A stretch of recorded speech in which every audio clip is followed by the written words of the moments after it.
Going on, everyone? It's time to talk about something a little different. Not a horror film. Today we're going to be talking about Fool's Gold.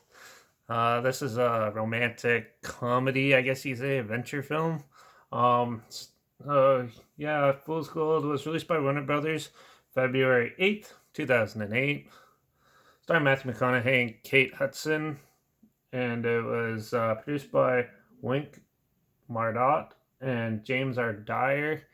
It was written by John Caffin and Daniel Zellman, and it was co-written and directed by Andy Tennant, who's also done other like rom-com type films and stuff like The Secret, Dare to Dream, uh, Hitch, Sweet Home Alabama, The Bounty Hunter, films like that. So yeah, and it had a budget of around $50 million, and it made just over $111 million worldwide.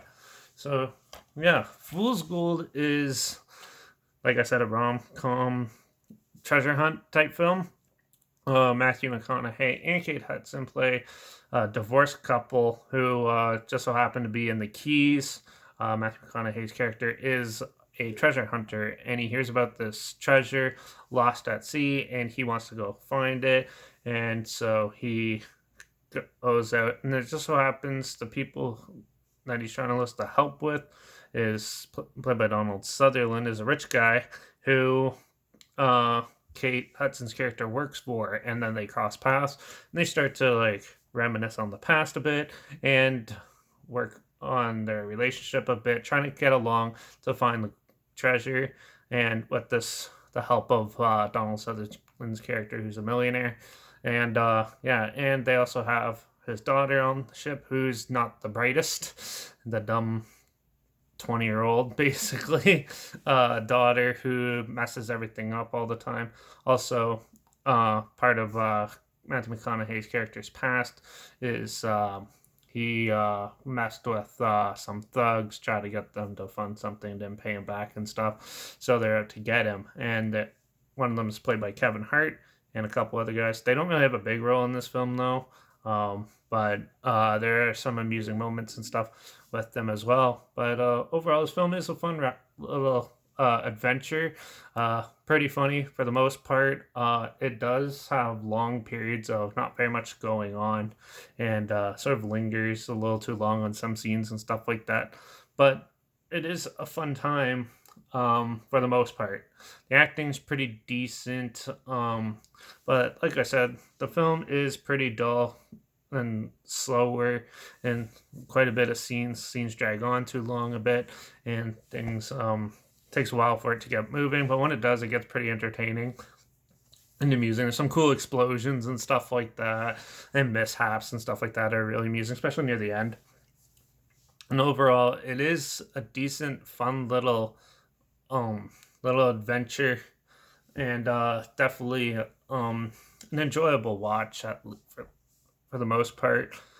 Besides it being slow, though, there's not too much else to complain about. Besides the villains, villains are barely even in this movie. They kind of probably didn't even really have to be in it, because I kind of forgot that they're even in it for the most part, because there's like 45 minutes or so before you even see them in between shots and stuff. So, but yeah, but overall, I thought this film was decent. This seems to be like the film that you either love or hate, where most people, a lot of people on YouTube and stuff like that, say it's not that great. I thought it was pretty decent though, and the humor, there's just enough good humor in there to continue to push the story forward and stuff. And it's not the greatest movies by any means, but it's definitely watchable, a decent, like, at least once around watch, maybe once in a while. Like, it's been a while since I watched it. It's not one that I'll sit down and watch over and over again quite a bit, but it was a fun time revisiting it. And some other YouTubers did say it's pretty much failure to launch the sequel, which kind of makes sense a bit. But even though it's not intended to be like that, it kind of comes off like that a bit. But overall, it's a fun time, and yeah, you should definitely check it out if you haven't seen it. It's a good laugh. Definitely something, one that doesn't really get as much recognition as it probably should get. So yeah, that's why I just wanted to make this video on this film quick.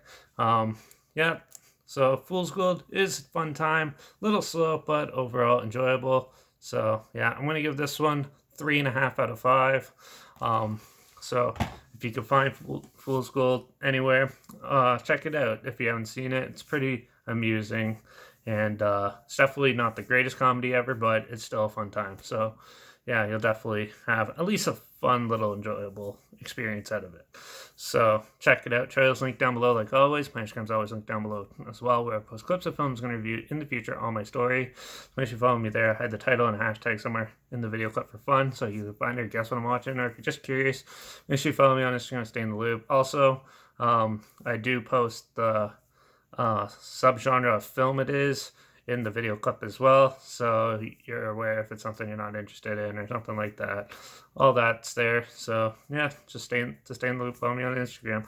Like this video, share it so more people are aware of it.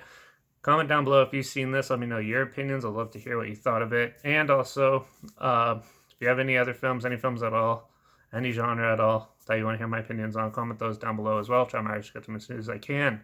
And also, don't forget to subscribe because you never know what I'm going to talk about next. I'm all over the place these days, watching everything. So, yeah, make sure you subscribe for more of my opinions and hopefully stuff you haven't heard of or forgot about that will interest you later on in the future during all this like pandemic stuff. So, yep. Till the next one. Cheers.